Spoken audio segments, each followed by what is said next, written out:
Nah, jadi suka di sini adalah kebahagiaan ya. Jadi kadang-kadang di dalam bahasa Pali suka disebutkan suka.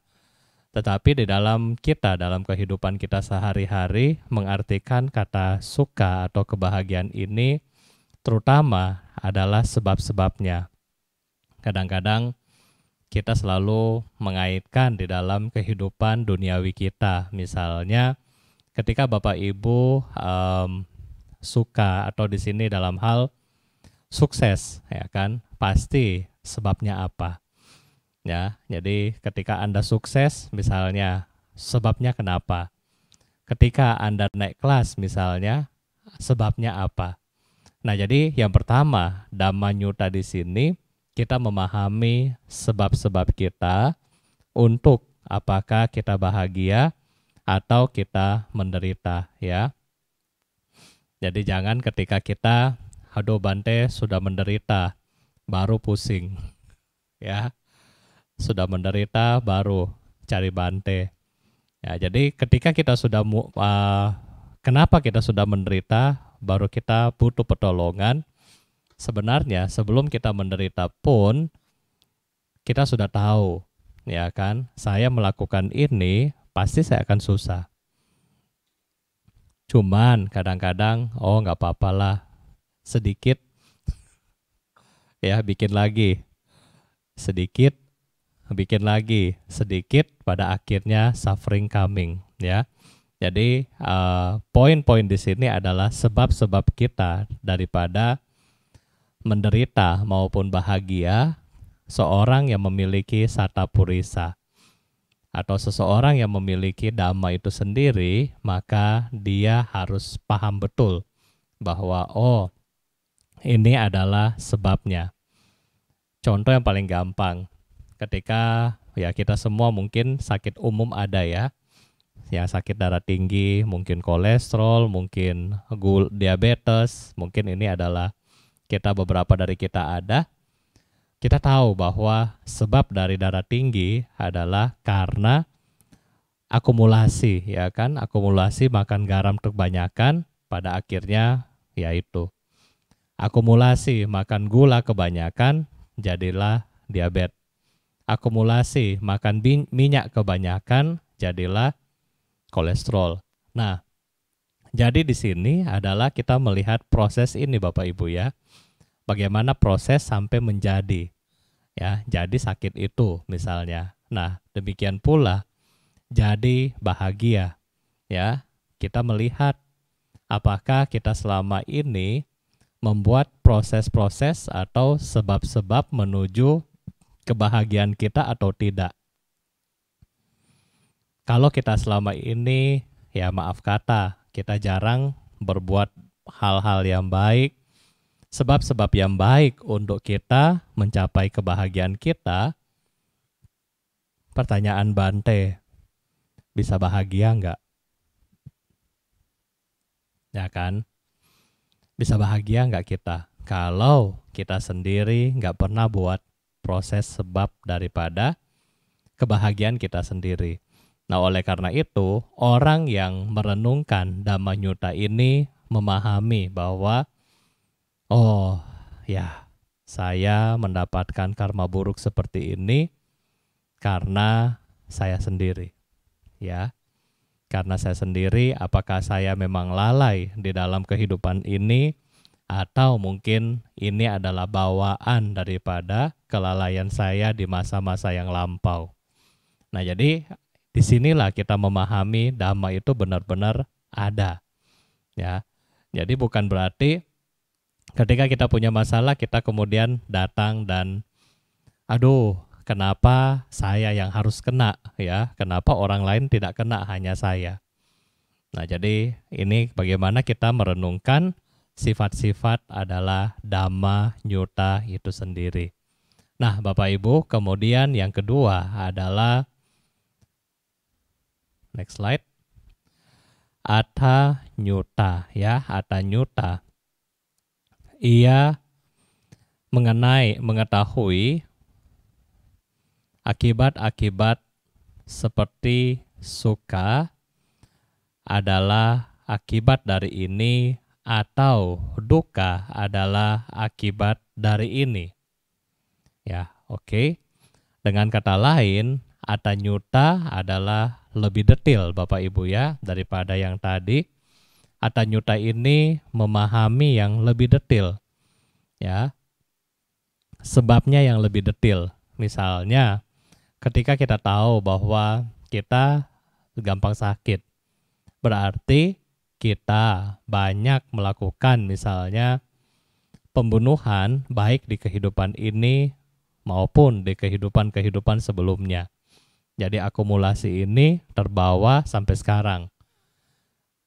Sampai sekarang orang yang gampang sakit, emosinya biasa lebih cepat tidak stabil, dan kebencian untuk mengeliminasi sesuatu itu lebih suka. Ya, jadi, nah ini seperti ini. Kenapa? Karena kebiasaan ya, sudah kebiasaan di bawah sadar dia untuk melakukan hal yang sama berulang-ulang seperti ini. Nah, jadi inilah yang kita bilang hal-hal yang berulang-berulang. Nah, misalnya Bapak Ibu juga mungkin di rumah pernah nggak berpikir, iya Bante ya, saya kok di rumah barang-barang saya sering hilang. Ada nggak sering berpikir gitu? Piring saya hilang, ya kan? Mungkin sendok saya suka hilang, atau uang saya mungkin kalau yang buka toko barang dagangannya juga hilang, dan seterusnya. Kok bisa hilang? Ya, apakah kita coba refleksi diri sendiri? Apakah kita pernah nggak misalnya pernah atau sering nggak kita mengambil barang yang bukan milik kita? Contoh, kadang-kadang kalau pergi di pesawat gitu ya, itu kan bukan milik kita nggak boleh bawa pulang. Tetapi kadang-kadang, Bante, bagus ya, bawa. Ya, contoh, Bante, ini ya, kayaknya bagus bawa. Atau mungkin kalau lagi di hotel ya kan, ada ini, ada ini, ada ini.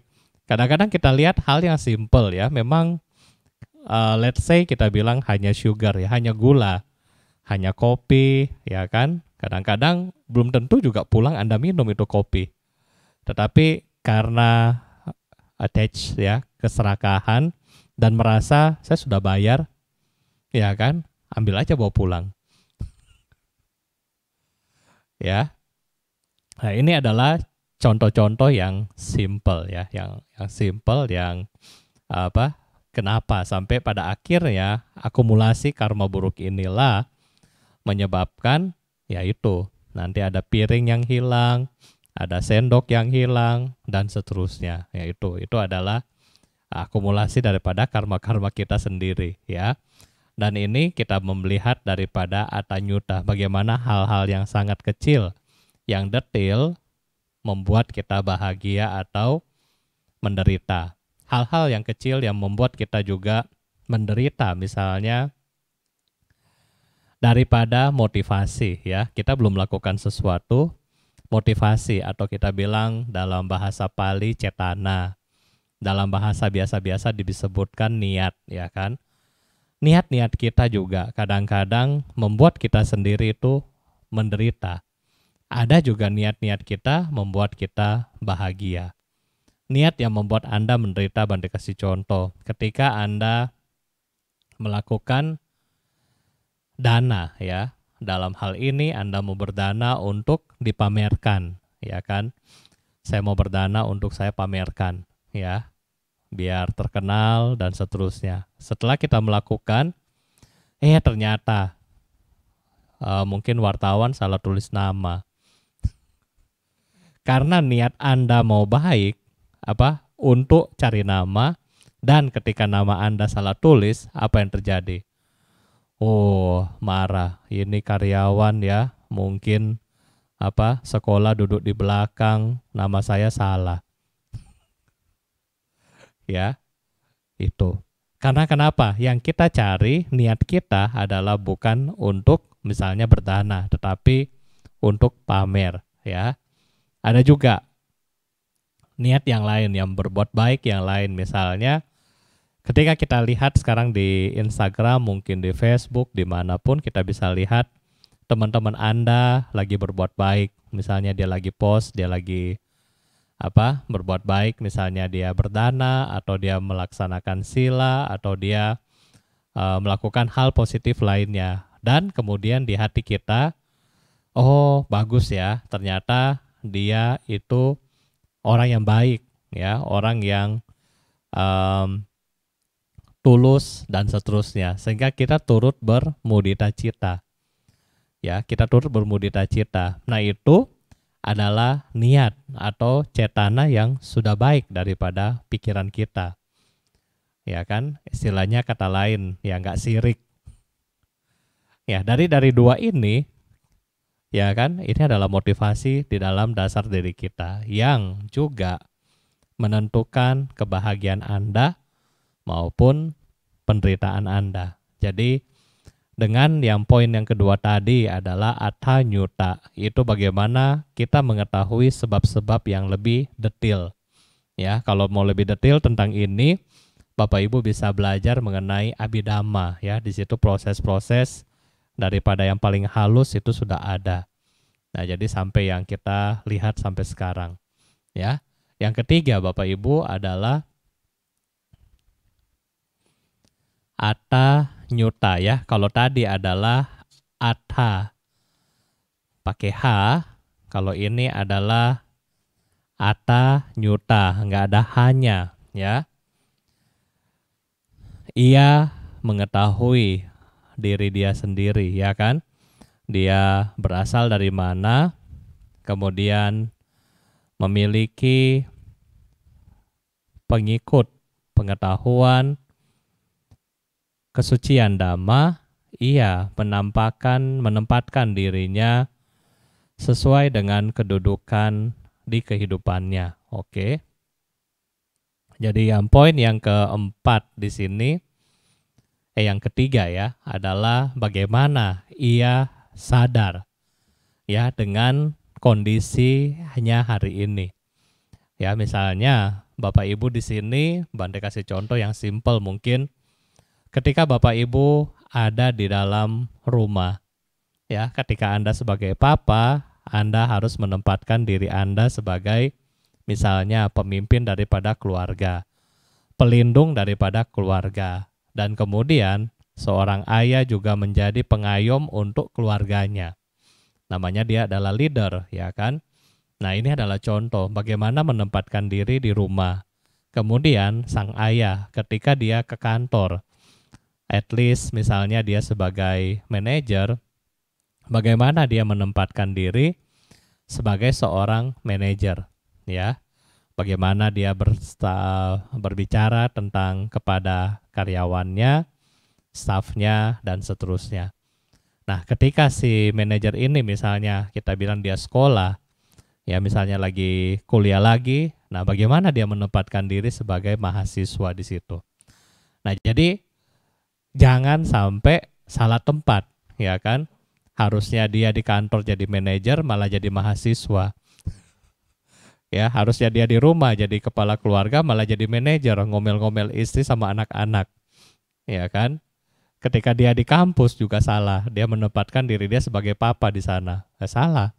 Nah, jadi bagaimana kita menempatkan diri kita dengan hal yang setaunya. Jadi bagaimana dia paham tentang posisi dia, kedudukan dia, dan bagaimana mereka berperilaku tentang ini. Ya, jadi kita menyadari bahwa saya saat ini posisi saya adalah apa, ya. Ini yang pertama, ya. Yang kedua adalah contoh juga. Mungkin kalau Bapak Ibu contoh, Bapak Ibu kalau melihat kami sebagai anggota sangha, kemudian contoh, jalan-jalan ke mall. Kira-kira saya survei, Anda suka atau tidak? Survei, silakan komen. Suka nggak kalau Bante Dhamma Wudho ke mall, jalan-jalan? Silakan boleh survei nggak apa-apa ya, Bante terima accept. Dari sekian banyak orang, Bante rasa Anda nggak setuju. Kenapa nggak setuju? Bante mau ngapain lagi ke mall? Ya kan? Ya itu betul, karena kedudukan kita sudah berbeda. Status kita sudah berbeda. Boleh pergi tetapi nggak boleh sering. Ya, boleh pergi kalau benar-benar ada perlu. Tetapi masyarakat umum akan menilai nggak pantas. Kenapa nggak pantas? Karena kedudukannya sudah different, sudah berbeda. Ya, satu dalam rumah tangga, satu sudah pertapa istilahnya. Jadi ini sudah berbeda, hal yang berbeda. Nah, makanya disinilah bagaimana kita menempatkan diri kita di situ, ya. Terus yang berikutnya kita juga menyadari bahwa keadaan kita hari ini, apakah secara ekonomi kita, apakah secara kesejahteraan Anda, nah kita juga menyadari bahwa ini semua kita dapatkan daripada tempat-tempat yang lampau ya, daripada kerjaan kita, kehidupan kita di masa yang lampau. Jadi di masa yang lampau kita sudah bekerja keras, ya. Contoh, di masa yang lampau Anda sudah kerja keras, walaupun selama pandemi COVID hampir 1 tahun, ya kan, nggak ada efek buat Anda. Kenapa? Kita punya tabungan, kita punya passive income dan seterusnya.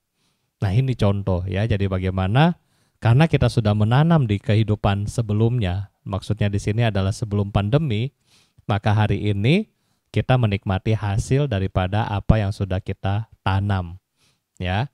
Nah jadi ini adalah contoh yang kedua. Nah berikutnya Bapak Ibu, yang keempat adalah mata nyuta, ya kan. Bagaimana ya cara untuk memperoleh kebutuhan hidup dan hanya berbuat demikian di dalam cara yang pantas dan benar ya. Nah, sekarang kita bilang tentang mata nyuta yang berkaitan dengan kehidupan ekonomi Anda.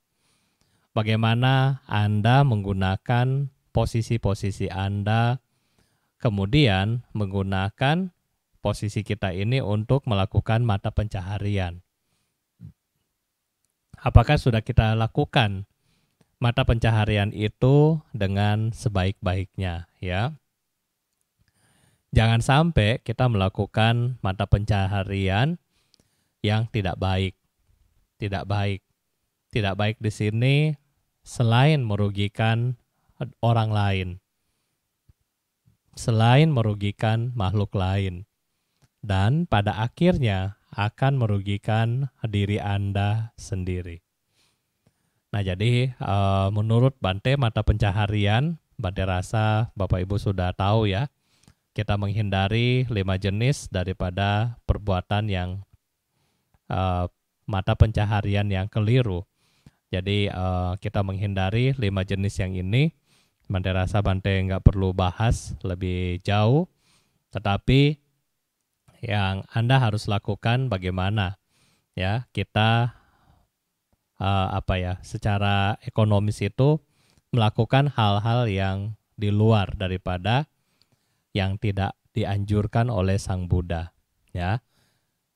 Jadi jangan sampai kemarin saya sempat chat sama satu orang, dia bilang begini, zaman pandemi begini Bante enak ya kalau kita buka kasino. Karena kalau buka kasino gampang katanya ya, secara uang itu gampang. Ya kita gampang dapat uang dan seterusnya. Tetapi Bante bilang, iya kalau kamu sudah dapat uang daripada kasino, bisa tidur nggak? Nggak sih, dia bilang takut nanti polisi datang dan seterusnya. Saya bilang ya iyalah. Jadi daripada kita nggak bisa tidur, daripada Anda stres, pusing, ya jadi lebih baik lakukan bisnis yang baik dan benar ya. Oke, selanjutnya adalah kala nyuta ya. Mengetahui saat yang tepat dan melakukan sesuatu yang pantas dilakukan ya.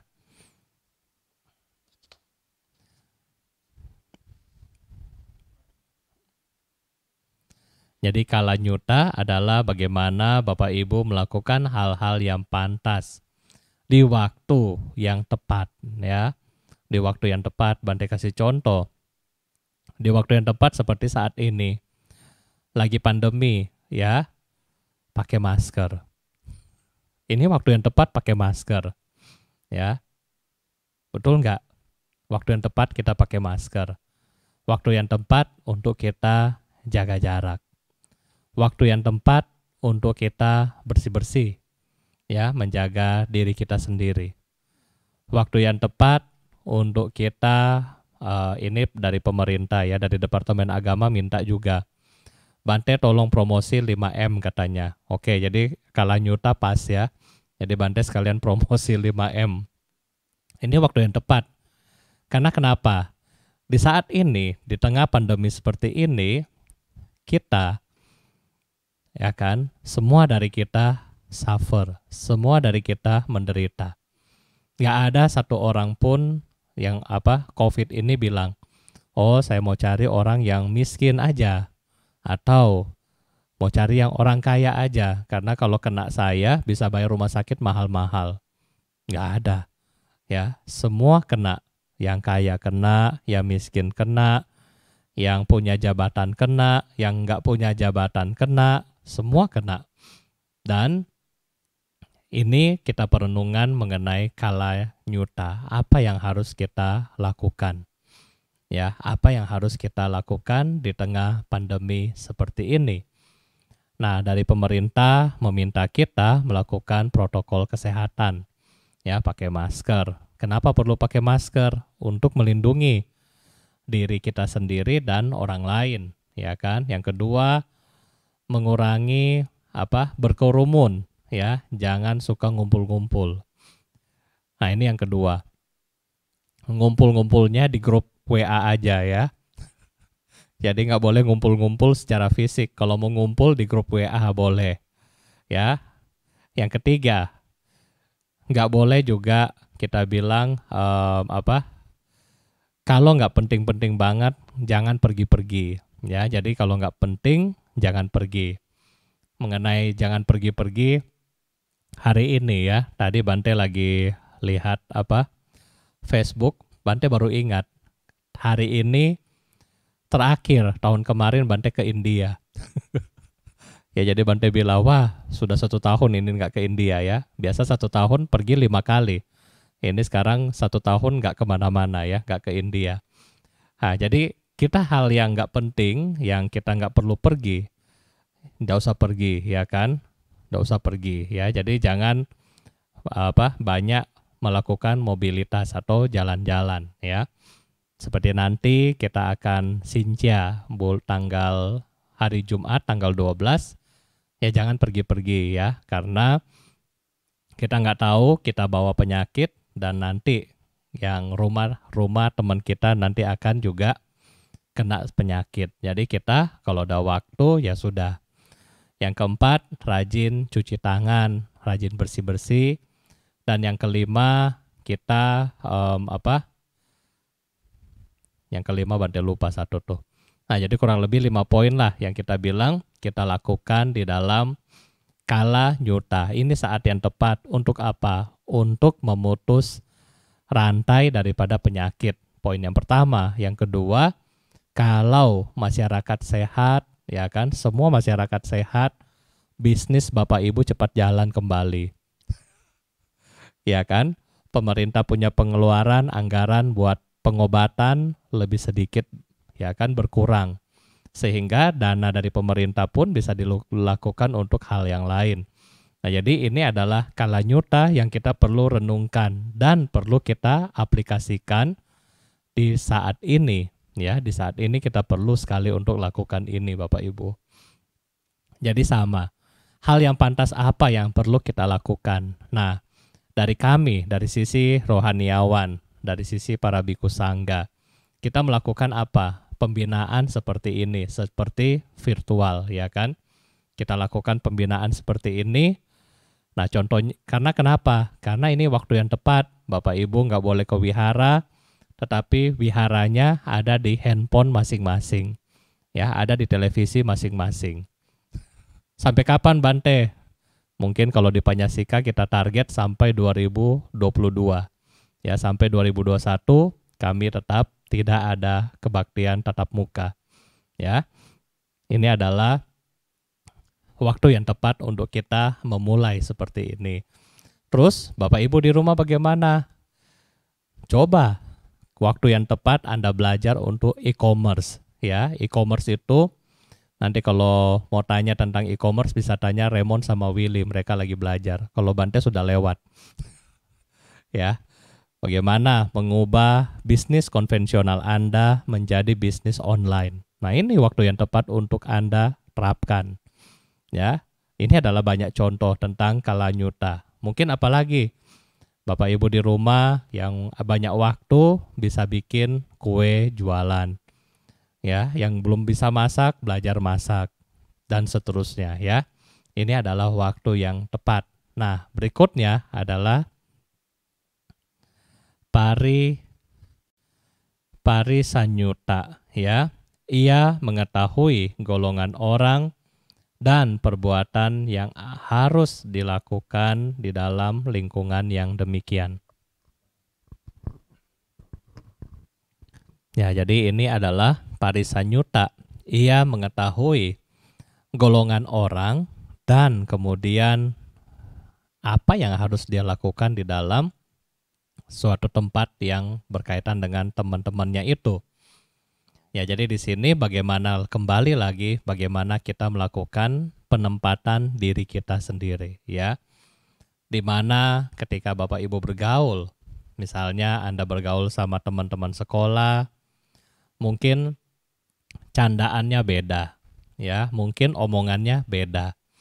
Mungkin ketika kita di dalam grup alumni misalnya dari sekolah, mungkin candaannya masih ingat-ingat masa-masa lalu ya kan. Misalnya, iya nih si ini nih memang suka telat. Atau si ini nih, dia kan suka ini misalnya, suka nyontek dan seterusnya. Ini adalah contoh bagaimana candaan-candaan yang berbeda. Ketika Bapak Ibu mungkin berada di satu grup lagi kita bilang, grup ini Bante maksud adalah sekarang adalah virtual. Jadi mungkin grup WA seperti itu ya. Ketika Bapak Ibu mungkin ada di grup wihara, bagaimana juga kita menempatkan diri untuk ya membahas sesuai dengan konten dari grup itu. Misalnya di grup wihara yang kita akan bahas mengenai bagaimana Buddha Dhamma, bagaimana misalnya saran-saran tentang wihara, saran-saran program dan seterusnya. Itu juga mungkin ada di situ. Ya, jangan grup wihara dipakai grup untuk yang lain. Ya, mungkin juga ada Anda ikut grup bisnis. Nah, di situ mungkin Anda bisa jualan, Anda bisa promosi dan seterusnya. Jadi, yang ini jangan dicampur aduk, ya kan?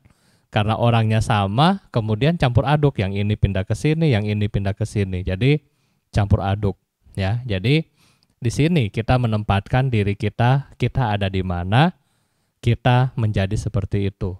Ya, jadi kita ada di mana, nah disitulah kita menempatkan diri kita sesuai dengan posisi kita.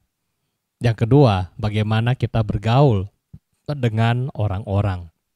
Ya, Buddha selalu pesan kepada kita bagaimana Bapak Ibu kita menghindari orang-orang yang tidak bijaksana. Kenapa? Kita berkumpul dengan orang yang tidak bijaksana, orang-orang yang tidak baik, maka akan membuat diri kita sendiri juga tidak bijak. Misalnya, ketika Anda berkumpul dengan teman-teman yang suka minum, ya, suka minum air keras. Bapak Ibu ngerti ya air keras ya, minuman keras. Kalau kita kasih tahu, Bante kasih tahu ke anak sekolah minggu, adik-adik nak boleh minum minuman keras, mereka bingung. Minuman keras itu bagaimana Bante katanya? Ya, mereka pikir air yang jadi keras kayak es, bukan ya. Nah, jadi ketika kita suka berkumpul dengan orang yang suka minum, maka kita juga lama-lama akan jadi suka minum. Ketika kita berkumpul dengan orang yang misalnya perokok, ya, suka nge-vape, Ya mungkin papa mama nggak tahu ya anak-anaknya kok pulang bau anggur, bau apel, bau durian, mungkin ada bau melon dan seterusnya. Ini parfum dari mana? Nah itu adalah rokok model baru. Ya, nge-vape. Ya, papa mama nggak tahu. Oh lihat, oh Bante aman, anak saya nggak ngerokok. Iya. Tetapi pernah lihat nggak ya model-model mungkin seperti mouse begini kecil gitu ya? Ya kan kita nggak pernah lihat. Kok anak-anak saya bawa model-model kayak mouse begini, Bante kecil-kecil begini, tapi ngecas itu. Lagi ngapain dicas ya? Nah, itulah barangnya ya kan. Cuma papa mama nggak tahu. Nah ini adalah contoh ya kan. Kenapa? Karena bergaul dengan kelompok yaitu ya kan. Mau jadi masinis kereta api nggak jadi. Jadinya ngerokok pakai itu ya kan. Ini contoh. Karena golongan teman yang salah membuat Anda salah jalan. Sebaliknya, Bante, saya sebagai orang yang masih gamang ya antara mau berbuat baik atau mau berbuat jahat. Terus bagaimana? Ya bergaulah dengan orang-orang yang kita bilang mampu menuntun Anda ke tempat yang lebih baik. Ya kan? Misalnya Anda punya grup untuk arisan, tetapi arisan ini contoh kalau offline ya. Jadi Bante jangan bilang, "Oh, Bante Damawudo suruh bikin arisan sekarang." Nanti saya diprotes sama pemerintah ya. Jadi arisan misalnya, arisan ini kalau terkumpul hasilnya untuk dibaksoskan. Nah itu boleh ya. Atau bikin grup charity club misalnya. Charity club untuk kita mengumpulkan barang bekas dan seterusnya, kemudian apakah dijual atau dibaksoskan ya kan. Atau bikin kumpulan ya kan. Mungkin yang suka memasak kumpul jadi satu. Kemudian hasil dari masakan misalnya dijual untuk cari dana dan seterusnya. Ya. Bagi yang suka meditasi, ngumpul dengan yang suka meditasi. Bagi yang suka baca parita, ngumpul dengan yang suka baca parita. Maka frekuensi ini akan sama dan akan baik. Ya. Ini. Jadi bagaimana kita bergaul, kita akan menjadi seperti itu. Apa yang Anda makan, Anda akan menjadi seperti itu. Dengan siapa kita bergaul, kita akan menjadi seperti itu. Nah, jadi ini adalah yang berikutnya. Oke. Dan yang terakhir ya, yang terakhir adalah Pugala. Pugala paro para nyuta. Ia mengetahui bagaimana harus membedakan orang-orang. Misalnya ini orang baik yang harus dijadikan sahabat dan ini adalah yang buruk yang dan tidak harusnya dijadikan sahabat. Baik. Nah, ini adalah yang terakhir. Tadi adalah golongan ya, misalnya per klub, sekarang adalah personali. Ya. Apakah ini pantas untuk saya jadi teman atau tidak pantas untuk saya jadi teman? Nah, jadi ini yang paling terakhir Bapak Ibu ya, yang terakhir. Bagaimana Bante untuk memilih teman ya? Kemarin Bante sudah membahas ketika kita membahas Sigolawada Sutta.